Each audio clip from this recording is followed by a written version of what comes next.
पदज्ञानं तु करणं द्वारं तत्र पदार्थेः शाब्दबोधः फलं तत्र शक्तिधेः सहकार्य। यह कारिकावली इसमें प्राप्त होता है। शाब्दबोध हेतु पद ज्ञान करण है, पद के अर्थ का ज्ञान व्यापार है, शाब्दबोध फल है तथा उसमें शक्ति ज्ञान सहकारी कारण है।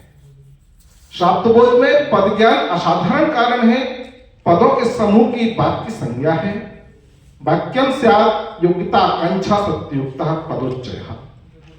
भाषा के मूल में पद तथा पदार्थ संबंध की अपनी महत्ता है। इस प्रश्न के समाधान में वैयाकरण, अलंकारिक, मीमांसक भिन्न भिन्न दृष्टियों से तादात्म्य, अभेद, संकेत ग्रह, वाच्यवाचक भाव संबंध, कार्य कारण भाव संबंध, प्रतिबद्ध प्रतिबंधक भाव संबंधों की व्याख्याएं करते हैं। सुप्तिगंतम पदम शक्तम पदम हम जानते हैं, तो सुबंत तिगंत की पद संज्ञा वैयाकरण इस बात को मानते हैं। इसके साथ साथ भी चत्वारि बात परिदिता पदानि तानि विदुर ब्राह्मणः ये मनीषिणः गुहात्रिन निहिता निंदयन्ति तुर्यम वाचा मनुष्यः वदन्ति।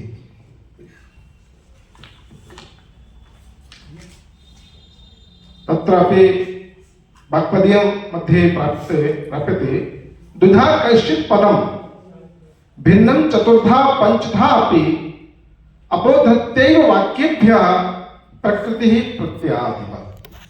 आचार्यैः वाक्येभ्यः पदानि अपोधत्यैव कल्पनया पृथक्कृत्यैव न तु वस्तुस्थिति मनुरूपध्य पदं द्विधा प्रकाराभ्यां भेदानाभ्युपगतम्।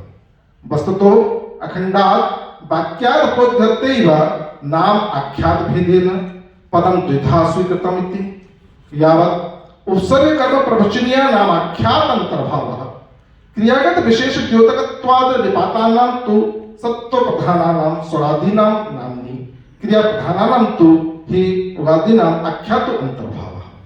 तत्रैव प्राप्यते जनित्वा क्रिया काचित् संबंधं विनिवर्तन्ते श्रूयमाणे क्रिया शब्दे संबंधो जायते कुछ सचोपजातः संबंधो विनिवृत्ते क्रियापदे कर्म प्रवचनीयेन तत्र नियम्यते। तत्रैव वर्णानां पदानां च वाक्यमध्ये कथं परस्पर एकत्व भावः तत्र दर्श्यते। पदभेदे अपि वर्णानाम् एकत्वं न निवर्तते। वाक्येषु पदमेकं च भिन्नेषु अपि उपलभ्यते, भिन्नेषु अपि वाक्येषु एकं पदं चोपलभ्य तदेव इदं पदम् अनुभूयते। पदभेदे अपि वर्णैकत्वं।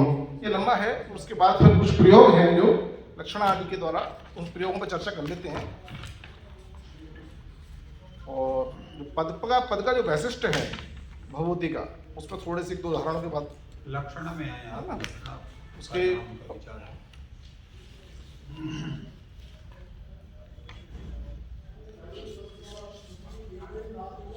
वृत्तिश्च शक्ति लक्षणान्यतर संबंध अपतन्न प्रयुंजित। इस प्रकार से इस बात को सिद्ध करते हुए एक पदार्थनिष्ठ अनियोग्यता निरूपक पदार्थनिष्ठ प्रतियोगिता निरूपक संसर्गनिष्ठ शाब्द बोधीय विषयता आकांक्षा प्रयोज्य त्रैव लक्षितम् एव अस्ति। कुछ पद हैं ऐसे यहाँ अयोध्या सुनेव प्रतिभाति। अयोध्या प्रवणानन्तरं तत्र वासिजनस्य समूह राम वियोगे निष्प्रस्तया दृश्यते इति भावः।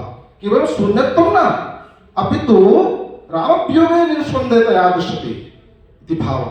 तत्रापि एकम् उदाहरणं वनं प्रविशति रामः न सुखं न राजलिप्सया।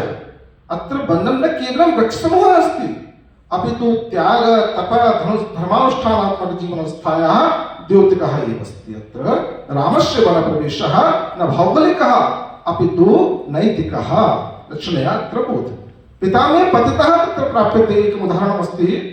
अत्र पतितः इति पदं केवलं शारीरिक पतनं न सूचयति अपितु शोकग्रस्तं मानसिकं पतनम्।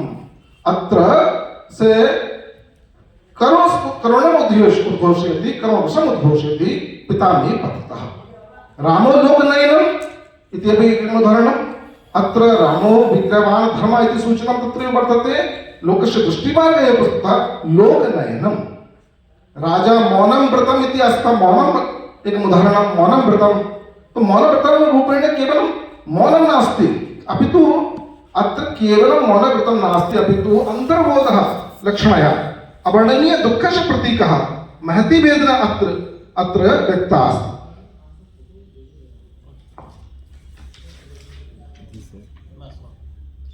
इदं जगत् शून्यमव इदं राज्यभारं वहामि राज्यभारं स्वप्नं तो राज्यभारं न सुखभाराय धर्मभाराय धरते तत् भाराय इति पदं राजधर्मस्य उत्तरदायित्वं लक्षणेनैव तत्रापि दग्धोऽस्मि शोकाग्निना दग्धः शारीरिकः नास्ति अपि तु विरहेण वेदनायाः सूचकः अत्र उदाहरणं प्राप्यते अनेकानि उदाहरणानि तत्र सन्ति आवश्यकम्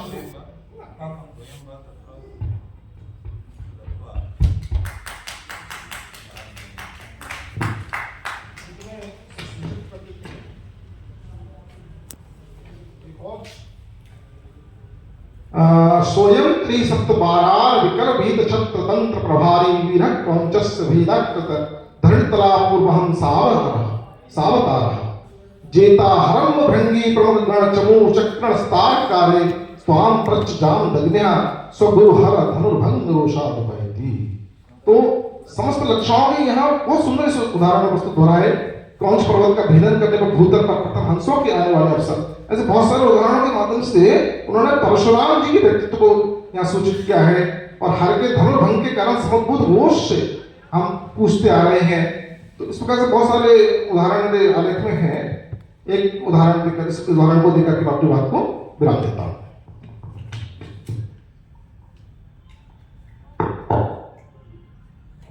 इस प्रकार से भगवती ने पद वाक्य और प्रमाणों के माध्यम से